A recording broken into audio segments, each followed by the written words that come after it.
ആദ്യത്തെ ചലഞ്ച് എന്ന് പറഞ്ഞാൽ പുസ്തകം വായിച്ചിട്ട് അങ്ങനെ കാണാനിരിക്കുന്ന ഒരു പ്രേക്ഷകനാണ്. ആ പ്രേക്ഷകൻ്റെ ചലഞ്ചിനാണ് എൻ്റെ ആദ്യത്തെ വെല്ലുവിളിയായിട്ട് ഞാൻ ഏറ്റെടുക്കേണ്ടത്. കാരണം നിങ്ങൾ കാണാത്ത എന്നാൽ അതിനോടൊപ്പം നിൽക്കുന്ന തരത്തിലുള്ള വിഷ്വലുകളിലേക്ക് എത്തുക എന്നുള്ളതാണ് ഒരു ഫിലിം മേക്കറിനെ സംബന്ധിച്ചിടത്തോളം, ഒരു റൈറ്ററിനെ സംബന്ധിച്ചിടത്തോളം ഉള്ള ഏറ്റവും വെല്ലുവിളി. അതുതന്നെയാണ് എൻ്റെ ഏറ്റവും വെല്ലുവിളി. അതുകൊണ്ട് തന്നെ ഒരു ജീവിതം പുസ്തകമായപ്പോൾ ഒരുപാട് ബെന്യാമിൻ അതിൻ്റെ അകത്ത് മാറ്റങ്ങളിലൂടെ കൊണ്ടുവന്നു. ഒരുപാട് ബെന്യാമിനായിട്ട് എഴുതി ചേർത്തു.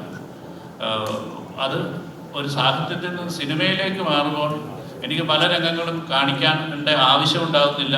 അല്ലെങ്കിൽ പല കാര്യങ്ങളും ഒരു പാരഗ്രാഫിൽ സൈനുവിനെ കുറിച്ച് പറഞ്ഞ് ചിലപ്പോൾ 4-5 സീനുകളിലായിട്ട് എനിക്ക് പറയാൻ പറ്റുമായിരിക്കും, അല്ലെങ്കിൽ കൂടുതലായിട്ട് അവരുടെ റിലേഷനെ കുറിച്ച്. അപ്പം അദ്ദേഹം പറയാതെ പോയിരിക്കുന്ന കാര്യങ്ങളെ കൂടുതൽ പറയാനാണ് ഞാൻ ശ്രമിച്ചിട്ടുള്ളത്. അല്ലെങ്കിൽ അദ്ദേഹം കാണാതെ പോയിട്ടുള്ള മരുഭൂമിയുടെ ജീവിതം കൂടുതൽ കാണിക്കാനാണ് ശ്രമിച്ചിട്ടുള്ളത്.